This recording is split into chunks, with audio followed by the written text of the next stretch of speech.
অন্তর্বর্তী সরকার দায়িত্ব নেবার পর থেকেই গণমাধ্যম ও সোশ্যাল মিডিয়ায় গুজবের যেন এক মহোৎসব চলছে। দেশকে অস্থিতিশীল করার জন্য একের পর এক মিথ্যা তথ্য ছড়িয়ে দিয়ে জনগণকে বিভ্রান্ত করার চেষ্টা চলছে। অভিনব সব প্রক্রিয়ায় গুজব ছড়ানো হচ্ছে।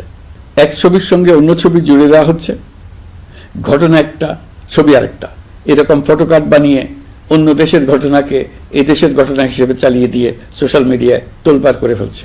যতই নির্বাচন কাছে আসবে এর রূপ আরো ভয়ঙ্কর হতে থাকবে। কারা এর পেছনে আছে, কেন আছে, তা আপনাদের সবারই জানা আছে। আমরা এই গুজব ও মিথ্যা তথ্যের প্রচারণা রোধ করতে জাতিসংঘের সহযোগিতা চেয়েছি। জাতিসংঘের মহাসচিব এর মোকাবেলায় আমাদের সহযোগিতা করবেন বলে আশ্বাস দিয়ে গেছেন।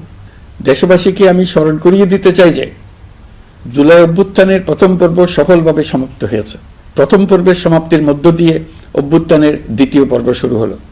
সবসময় মনে রাখতে হবে আমরা কিন্তু যুদ্ধাবস্থায় আছি।